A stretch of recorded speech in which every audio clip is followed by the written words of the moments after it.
and welcome to the WIHS Journal, Public Affairs from 104.9. I'm Paul Kretschmer. Today we're going to be hearing about a different form of wind power. For many people, wind power means high towers with large blades. Today's guest will talk about a new way to derive electricity from the wind. Okay, I'm on the line with Alan White, who is the Chief Executive Officer for Windshine Electric Generators.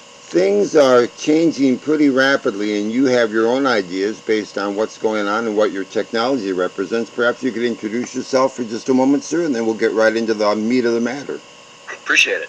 I've been a developmental designer and manufacturer's rep for the last 35 years.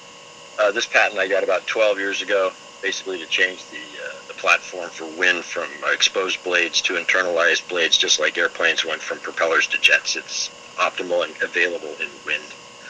Especially because it's scalable now. We can do wind in the proportion that we need to, which is more personal and supplemental. No more 400-foot bird chopping windmills. And in the end, you get a lot more power, costs less, scalable. Our EV units especially will be able to do some operational recharge and have a self-crank function. So the EVs actually get better. There's a lot of potential out there for utilizing wind in a different form, but it's just supplemental.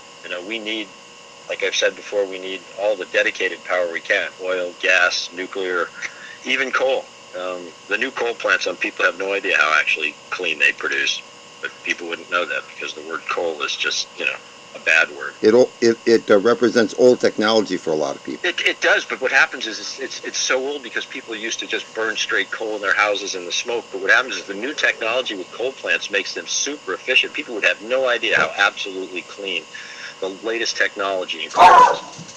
And the problem with it is it's easy, cheap, clean power, and the entire world can't have peaceful prosperity. There's been a lot of controversy to a certain point up here in Connecticut because there's been a plan by a company from Europe to work with a utility company here in Connecticut to put those kind of big, large windmill type things you were talking about a moment ago. Any particular reason not to expect the kind of technology you represent to replace that kind of thing if it is, you can demonstrate that it actually works properly? In the near future, once they get operational, the old technology will come down because we will be much more efficient, much more productive, and can be sited anywhere. We'll be able to take down all those big ones and put smaller units on top of those towers, actually get rid of about half of them, and produce the kind of power we need. Large-scale, utility-scale wind is the only thing that keeps getting bigger in this world. I mean, we're building ships now to haul the blades out for these things, so we've gotten out of control. We don't have to. Enclosed blades, scalable, allows for more coastal wind with ones that float. You can float ours much easier than you can exposed blades. There's a lot of benefits to enclosing the blades. Airplanes did it, faster, more efficient, and we can do it with wind. There's been plans to take a pier that's been used for ships in the past, especially the kind that carry people, and convert it to a place where you can stage a large wind farm facility to. With what you're talking about, would that mean that a place like Connecticut could work with a smaller setup arrangement to prepare for installation of what you have that wouldn't require the kind of space and maybe the dollar expenditure to get it going? Oh, absolutely. When you reduce the size of the hole and the expense of the hole gets less. The footprint gets less. Because again, you're trying to put it together in smaller amounts. You can be much more effective if you're trying to produce 1,000, just 1 meg or 2 megs of power than if you're trying to produce 6, and they can't produce 6 anyway. But it's a matter of just being focused on the size and then the availability, because if you have, we have the ability to do now rooftop solar for homes and businesses and other things because now wind is scalable and usable instead of just in the utility size in the middle of nowhere. People have no idea that it takes railroad cars full of rebar just to build a base of one of those things.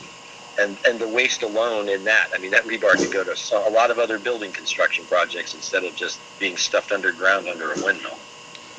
I presume this has application in parts of the country like the upper Midwest, where I've seen large bladed installations overlooking the interstate highways in Iowa and Minnesota, for instance. That's correct. Yeah, those would all come down, and those towers would be cut down, and new units, much smaller, would be put atop of them, and they would eventually produce a lot more power than they're getting currently. Yeah. No bird kills. That's the best bit. No bird kills, no whoosh noise, no shadow dancing, no none of that stuff. So it sounds like it's what many people would describe as very green then. It is in the fact that it's producing more power utilizing the wind, but see, green is a relative term. What does that mean? It's producing green money. Yeah, it's producing energy. Yeah. What is green power? I mean, just because it's not using a carbon catalyst to produce the end unit, it took a lot of power to produce the generators, no matter whose generators, mine, anybody else. I mean, I can't produce one generator without dedicated electric power from gas, oil, nuclear, you name it, and nobody can. We need dedicated industrial power, and we need supplemental RE power. And we can do both, and allows, if you mix the metaphors, what happens is the problems we have today, where these people think that you can immediately go from a dedicated power source like coal and oil to something that's variable, and make sure that your city runs all the time, and it doesn't. Because people don't see power. They don't understand how it flows. It flows like water. If you have water coming to your house and it dribbles out of the faucet, it doesn't do anything. That's what PV power does. It just dribbles power in. It has to be stored. Where dedicated power, electric power, is push power. It's like you turn your faucet on, and you can get a shower, and you can wash your hands, and everything's got, everybody's got pressure at every house down the street. So, you have to be able to have loaded, dedicated industrial power, and trying to do that with wind and solar has been a cash cow for some, but problematic for the others. I mean, we know how to make power. Let's make electric power. Who would be the customers to purchase your units then? Would they be electric generating companies whose business is to produce that kind of energy output then? Because they're scalable, we can go everywhere. We can do utilities, commercial buildings, residential buildings, portable units, our EV units for all EVs between car, truck, drone, aero, and then smaller micro ones because of, again, scalability and our very unique two generating surfaces. Has been vetted out by 2 Nobel Prize winners. Our technology is going to change the way we utilize wind in order to produce supplemental electric power of all races. It sounds like it would produce a paradigm shift in places like California, where the government there wants, as much as possible, vehicles to shift to electric motor vehicles. But the question that arose in my mind early on when I heard about that was, well, where's all the electricity going to come from? Because we have a whole infrastructure that's over 100 years old that represents gas stations for cars. Right. How do you shift over to electric vehicles while still maintaining the upward development of the rest of the economy when electricity has to come from somewhere? Again, it's sophistry and fallacy by the people who think they know better. But what happens is electric cars are, again, supplemental to ICE vehicles, just in output and need and convenience. Like you said, yes, you're not going to be able. You don't have the infrastructure to all of a sudden be able to run electric cars huge distances, and that's okay. We don't need to. If you want to drive 400 or 500 miles, great. I mean, you're going to have to stop and understand that challenge.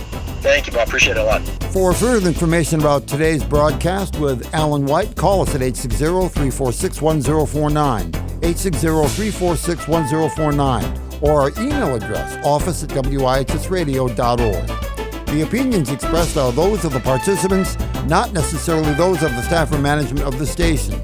I'm Paul Kretschmer on the WIHS Journal, Public Affairs from 104.9 WIHS.